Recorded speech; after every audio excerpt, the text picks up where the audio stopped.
Hola gente querida, aquí nuevamente con otra entrega de los podcasts de Sin Miedos en la Radio que entregamos con todo cariño, con todo amor y sobre todo con el propósito de que podamos aprender y de que podamos saber más sobre un tema que es complejo, conflictivo y que en muchas ocasiones no tenemos la respuesta, sobre todo desde la parte de los adultos y de las adultas. Adolescencia y sexualidad, sexualidad y adolescencia, y siempre con la colaboración y con el cariño de colegas que me acompañan de forma desinteresada y solidaria para hablar de un tema en donde al abrir la mente con otra gente podemos pensar mejor. Hoy me acompaña Daniel Proani, psicólogo con una maestría en España de Psicología en Desarrollo, para hablar de este tema. Gracias, Daniel, por acompañarme. Vamos a ver qué le podemos decir a los padres y a los jóvenes sobre un tema tan, bueno, que no es tan complejo, que lo hemos hecho complejo. Exactamente, sí. Ese es un tema que lo hemos hecho complejo. Contame, ¿cómo es tu experiencia al respecto? ¿Cómo lo abordamos? Como tú lo dices, ¿no? Hay mucho, o sea, lo hemos hecho complejo, hay muchas barreras en la comunicación, hay un tema de tabú, ¿no? Un tema de incomodidad ante la sexualidad. Y hablando, es un tema tan natural que pues lo tenemos que justamente decirlo de un tema desde la naturalidad, justamente sin este tabú, sin esta forma que a veces pues lamentablemente yo creo que se ha ido tergiversando mucho el tema de la sexualidad en los jóvenes. Ha habido mucha tergiversación por parte yo he visto de las redes, he visto desde el marketing, entonces se va justamente teniendo una idea errónea y a veces hay esta incomodidad al hablarlo con los padres. Entonces yo la verdad siempre les digo que la mejor vía es una comunicación pues clara, una comunicación en la que podamos estar como iguales. Y de este modo pues se va dando con más naturalidad, es un proceso natural y pues de esa forma vamos creando esta comunicación. Bueno, a mí me encanta que venga gente joven en los podcasts porque no solamente porque absorbo colágeno, sino porque es otra visión y es otro enfoque que me parece que es muy importante. Yo coincido contigo que tiene que haber un diálogo horizontal, digamos, de iguales. Pero ¿cómo hacemos para que los padres entiendan esto? Porque muchísimas veces, por lo menos no sé qué has visto vos en la clínica, pero lo que yo he visto en la clínica que son los padres los que más se desacomodan, ¿no? Es decir, pareciera que los padres no tienen una sexualidad tan plena o tan en libertad o tan asumida y entonces lo transmiten. ¿Cómo me dices eso? Sí, es totalmente cierto lo que tú nos dices. Básicamente hay cierta fricción, ¿no? Cuando hablamos justamente con padres, porque también a veces hay este miedo de que pues al hablar uno piensa que no sé, se lo va a hacer, o sea, cuando hay una comunicación directa, por ejemplo en el caso de no sé, cuando hablamos de sexo directamente, uno piensa que cuando empezamos a los padres piensan que se va a incentivar esa conducta, ¿no? Y es lo que me refiero a la forma en la cómo nosotros nos dirigimos a nuestros hijos, o cómo nosotros creamos esa comunicación. Hay a veces que uno piensa que he visto y la preocupación de nuestros padres, sobre todo, es que nos dicen, es que bueno, si voy a hablar de este tema y capaz estoy incentivando una conducta. Pero es más bien al contrario, estás abriendo un canal de comunicación para que tu hijo pueda tener ese tipo de respaldo. Entonces sí hay esto, porque también existen muchos tabús, existe mucha mala información. He visto que ahora hay un tema, sobre todo en jóvenes, también me incluyo, hay un poco más siento que hay más interés en saber de la sexualidad y hay más información. Entonces, claro, hay un contraste entre generaciones en donde capaz eran temas que no se hablaban mucho, pero que ahora ya, digamos, existen más vías de comunicación y existe mucha más información. Bueno, yo creería que esto de la información y esto que acabas de decir me parece un punto central de desbastar, de alguna manera, la idea de que si hablamos de sexo estamos promoviendo o incitando o, digamos, empujando a la perversidad y a las cosas terribles. Yo creería, igual que vos, considero que es exactamente lo contrario. Así que cuando uno habla claro y desmistifica, las posibilidades de una sexualidad placentera y de una sexualidad consentida y racional, y digo, es mucho más probable, me parece, ¿no? Totalmente, es como tú dices, como tú lo estás mencionando. Si nosotros abrimos, o sea, digamos, tenemos una conversación, porque yo creo que se lo ha desnaturalizado tanto la sexualidad. Hay bastante morbo, hay bastantes... Sí, o sea, se le saca mucho de contexto en situaciones muy diferentes. Por ejemplo, hay un tema bastante igual importante que he visto en jóvenes, el tema de la pornografía. Bueno, pero yo creo que justamente llegan a la pornografía por la falta de información. Exactamente. Sí, porque es un tema que a todos nos interesó en su momento dado. Exacto. Si buscamos la información como de lugar, ¿no? Y es algo que, digo, es inevitable. Por ejemplo, en la adolescencia la curiosidad es una herramienta importante y es lo que va a pasar. Entonces, nosotros tenemos ¿cómo promovemos esa curiosidad? Entonces, claro, ¿cómo llegamos, como jóvenes, cómo llegan a este tipo, por ejemplo, de la pornografía? Es porque es una forma de explorar el mundo, es una forma de entender lo que está pasando. Pero ahí, como padres, tenemos que entender cómo podemos intervenir y cómo podemos promover esta curiosidad de una forma sana.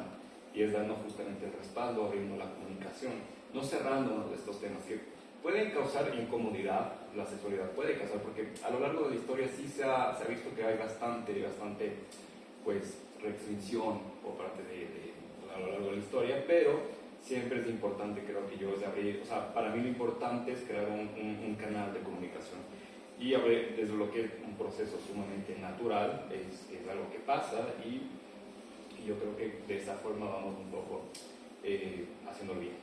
Y hay que buscar que sea disfrutable, ¿no? Porque ha estado tan contaminada, la ha cogido la iglesia, la ha cogido la ciencia, lo ha cogido la educación, la justicia.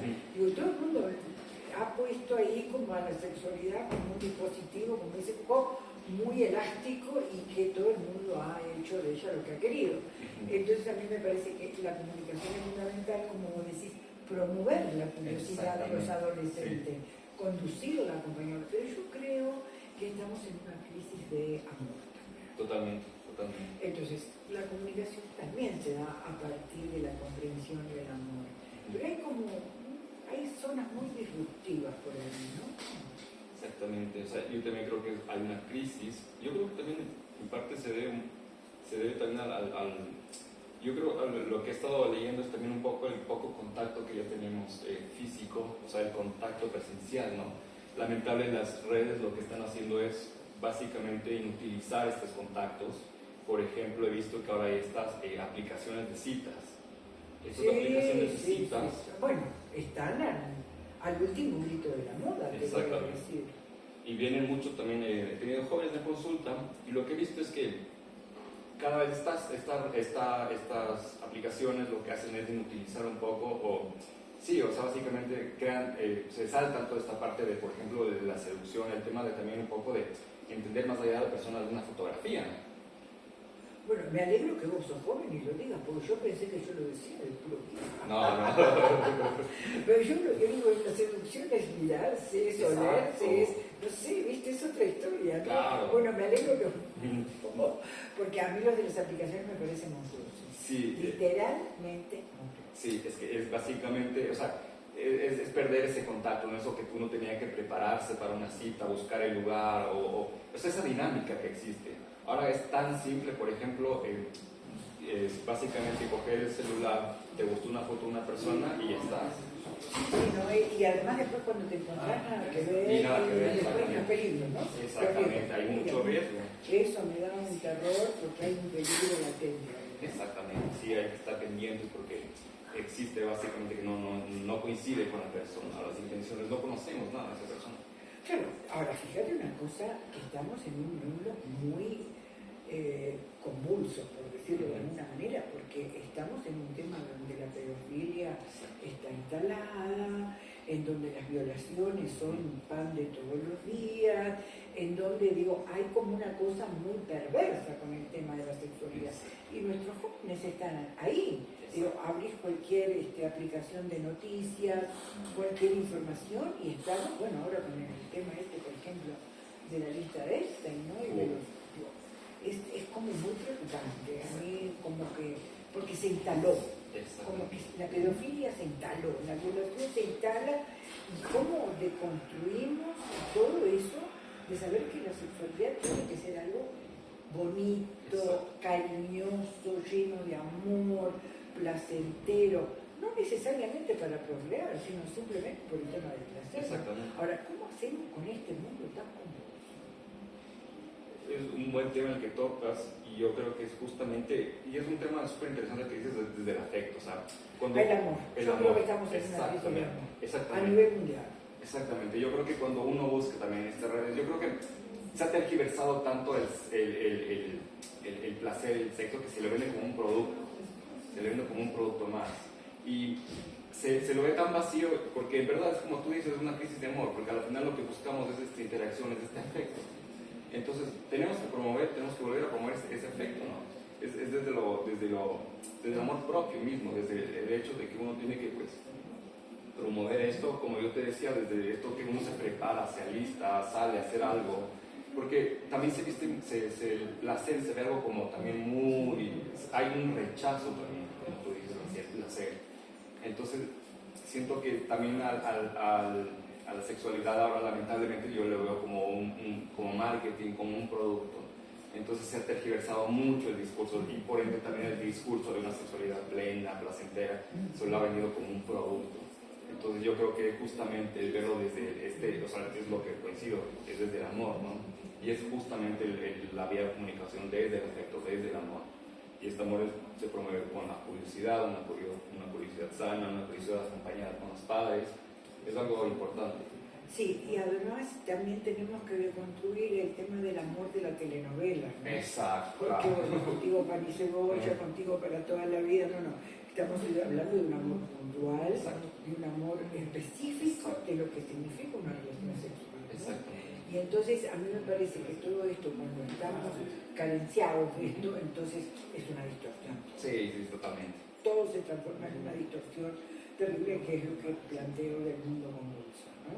Digo, donde la violación y sobre todo marcado por figuras prominentes, económicas o de diferente tamaño, como el príncipe Andrés ahora, con esto que ha sido monstruoso. Ahora, a mí también lo que me preocupa es justamente que cuando no los escuchamos a los adolescentes, cuando no los contenemos, cuando no los acompañamos, caen en la pornografía. Y el tema, no sé qué pensás vos, la pornografía es la peor educación sexual que podemos tener, ¿no? Y sobre todo porque es falaz, no es real.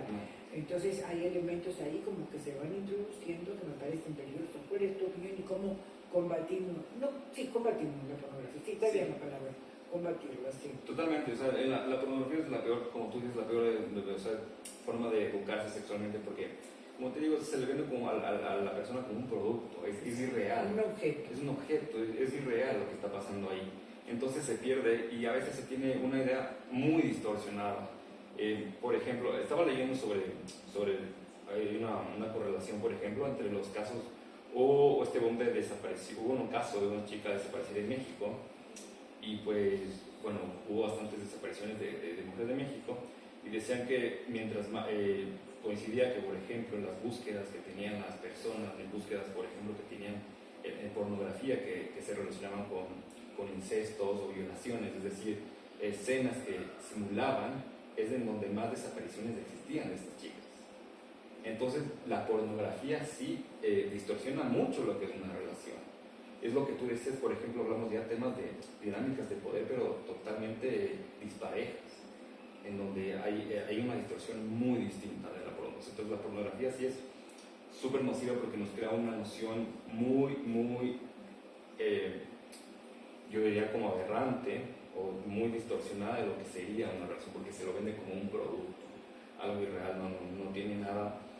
Por ejemplo, algo estaba leyendo, igual compartiendo con unos amigos, el tema de lo que es la diferencia entre la pornografía y el erotismo.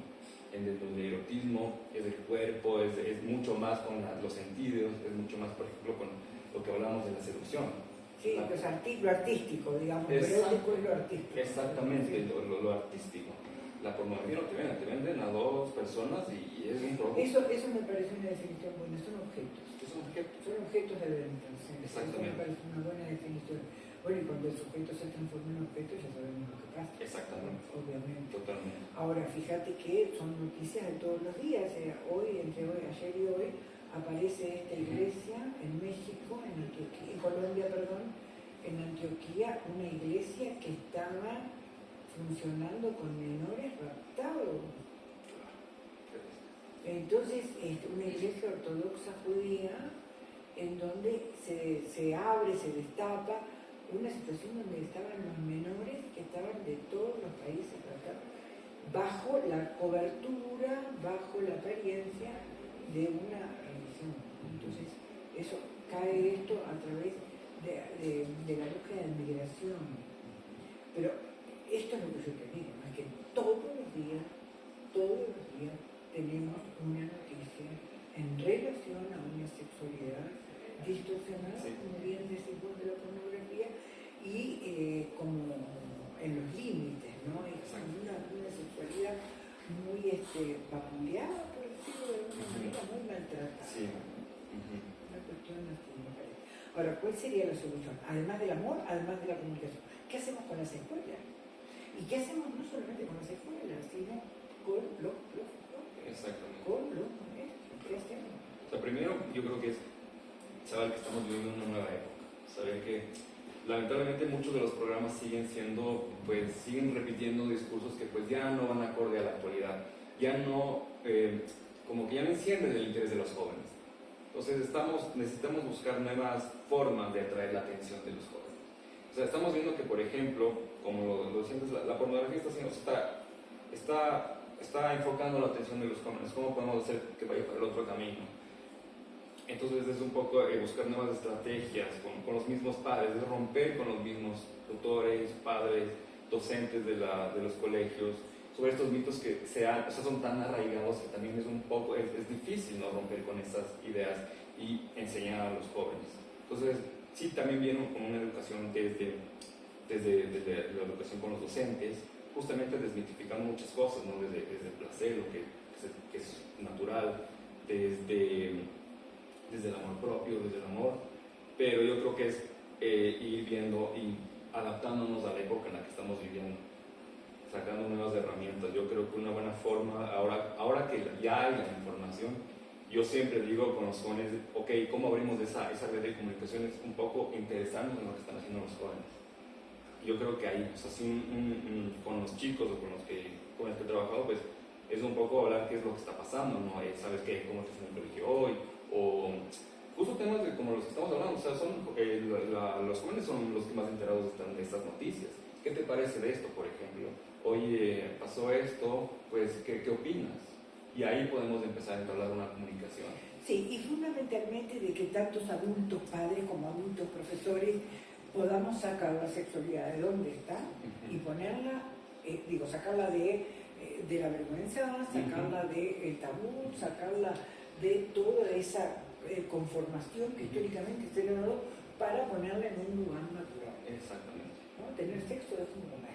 Exactamente. Es decir, es parte constitutiva de los seres humanos que le dan una subjetividad especial y que le proporciona una herramienta para un desarrollo pleno. Exactamente. ¿No? Y sin embargo no está ahí. No está ahí, y cuando se hablan de estas cosas todo el mundo como que se pone medio colorado, ahí medio raro, ¿no? Y lo que también es terrible es que industrias como la pornografía tengan esos volúmenes de dinero. Exactamente. Que muevan ese volumen, ¿no? Porque como dicen muchos de los colectivos que denuncian, ¿no? Si hay trata y si hay prostitución, pero hay consumo, hay gente que compra. Claro. Entonces eso también es muy fuerte y creo que es una piedra en el zapato que tenemos como humanidad, como sociedad. Entonces, bueno, yo creería que habría que hacer una escuela para padres con estos elementos. Yo tengo mucha gente que los padres me dicen, bueno, yo no sé qué hacer, acá lo dejo.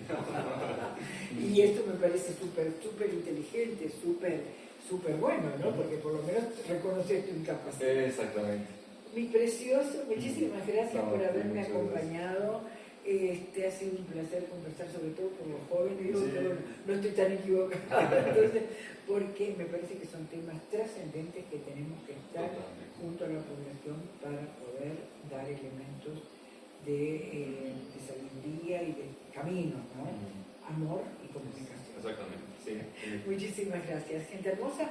Hasta la próxima comunicación que tengamos con estos temas de los podcast, adolescencia y sexualidad a través de Sin Miedos en la Radio. Un gran abrazo para todos y para todos.